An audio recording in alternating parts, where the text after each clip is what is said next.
Today we're diving into a jaw-dropping identity theft scandal involving three siblings from Eswatini who have been living in South Africa under false identities.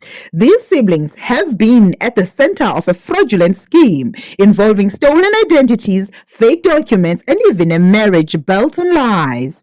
The story has left South Africans outraged and highlights growing concerns about the misuse of identity documents. Let's break it down. Manono Temerika Sibanze, a Swazi national, and her two siblings, Nomalanga Sibeko and their brother. These three individuals have been using fraudulent South African identities to live, work, and even study in South Africa. But the details of how they managed to deceive the system are shocking.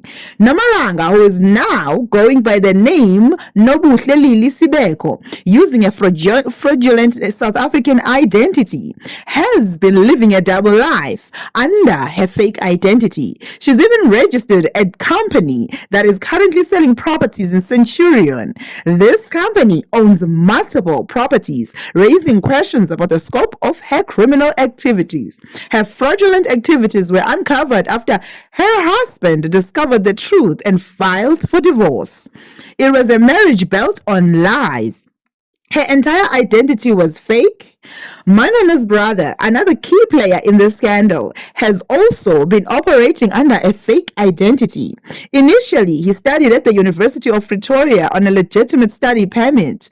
However, after obtaining a fake South African identity, things took a darker turn. He has now been using this false identity to continue living in South Africa. Even worse, he had previously studied at the University of Johannesburg, but the university has refused to release his academic records due to his fraudulent status. This refusal has sparked a legal battle as the authorities dig deeper into the scale of his deception. Manono herself owns an apartment in Sunnyside, Pretoria. The apartment is accredited by the University of Pretoria for NSFAS students' accommodation. This revelation is particularly alarming as it raises concerns about whether public funds meant to support students have been compromised by her illegal activities. This identity theft scheme is one of many troubling cases where foreign nationals have illegally obtained South African identities to manipulate the system. The story came to light when investigative reporters and law enforcement agencies uncovered the truth behind the siblings' elaborate ruse. While authorities are still investigating the full extent of their activities, their actions have left a trail of fraud, deception, and heartbreak. Their involvement in property dealings, education, and public funding is a grim reminder of how far people will go to maintain a false identity.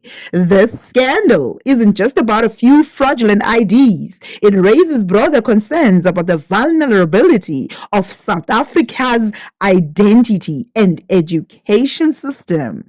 With NFS-SFAS involved, this case could lead to tighter regulations on fund allocation and stricter checks on students' accommodations, aiming to prevent stolen opportunities from fellow South African students. Furthermore, questions are being raised about how these individuals obtain such highly sensitive documents and how many others might be slipping through the cracks. The siblings' fraudulent activities are part of a larger issue, one that could be affecting more South Africans than we realize.